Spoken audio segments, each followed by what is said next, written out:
everybody, and welcome back to another Coaster Cheetah video. And in this video, I'm going to be doing a review of Millennium Force at Cedar Point, which was the world's first ever Giga roller coaster, which is a coaster from the height or a drop between 300 and 399 feet. And Millennium Force is 310 feet with a drop of 310 feet, and it's just such a fun, thrilling coaster. Great, fits in very well at Cedar Point. So yeah, let's get right into it by going over the layout. And you start off by going out of the station up the 310-foot lift. And this lift, I'm not going to lie, I'm not a huge fan of the supports at all. I don't really like the look of them. But we'll get into that later when we go over the categories. But I do like the colors for this coaster. And I think that the crest honestly looks pretty weird. I don't like how it's such a wide crest. I like the later look that Intamin took, kind of like the Hyperion, what it is now, and the Intimidator 305 crest, but that's fine, I guess. And then we go down the 310-foot drop after the lift, and then you go into a massive Overbank Hill, and this is probably the most intense part of the ride. And you get so much airtime going down the drop, it's crazy. The drop is insane, even though it's not that steep. And then the overbank is awesome. Then you bank to the left and into an airtime hill, and this is a pretty good airtime hill. It provides some almost flowjector airtime. It's basically floater, but it feels like a little stronger than most floater airtime. Then after the airtime hill, you bank right and into another overbank. Then you snap and go up to another overbank, but this time to the left.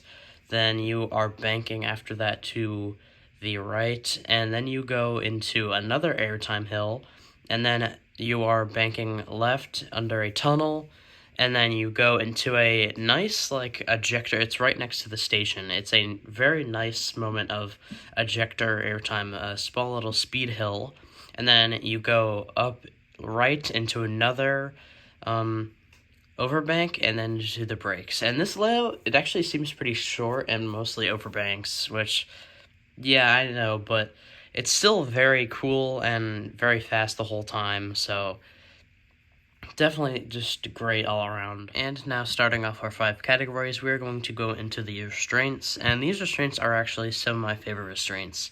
They're right up there in my opinion with B&M clamshell restraints for hypers and Gigas, except this does have a seatbelt, so it does take it down a little bit, but not a lot, so this is going to get a 9.5 out of 10 for the restraints.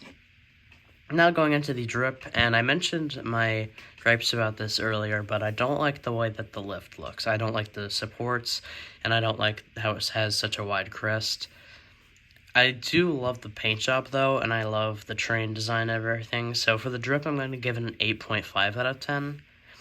And now going into the fun factor, and this is a very, very fun ride, and it's extremely close to getting a 10 out of 10 for the fun factor, but I'm going to bring it down a little bit because it does have a pretty bad rattle, not like a bad Woody or anything, or like something that'll ruin your ride, but in my opinion, it just kind of takes away from the fun factor, and it's not the kind of rattle like something on like Kumba or something like that, how it kind of adds to the intensity. I don't know, I just don't really like it. It's just shaky.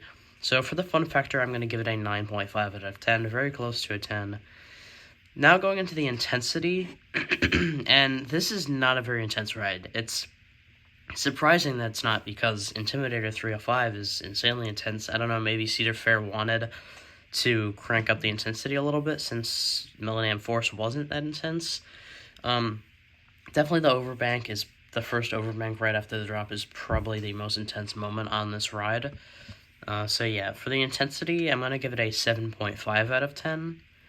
And now going into the final category, which is the duration. And the duration on this ride it's good. I like the duration because it feels like a pretty long ride. However, it does lose some of its momentum on some of the hills. I mean, towards the end, though, at the little speed hill and then the last overbank, it's flying through that into the brakes. Like, it takes a while for the brakes to stop it. So I do like this, and for the duration and pacing, I'm going to give this a 9.5 out of 10. because overall I feel like it deserves this because I don't know, the layout just doesn't feel short. Like Iron Gauzy, it doesn't feel short.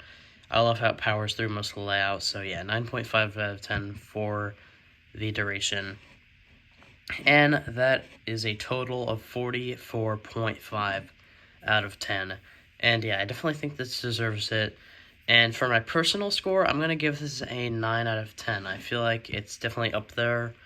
I'm pretty sure it ranks 7 in my top 10. So yeah, definitely a great coaster. Gives Cedar Point a great 1, 2, 3 punch. So leave what you think about Millennium Force in the comments down below, and also comment down below any video ideas that you'd like to see on the channel. If you enjoyed, please like and subscribe, and I hope to see you in the next video. Goodbye.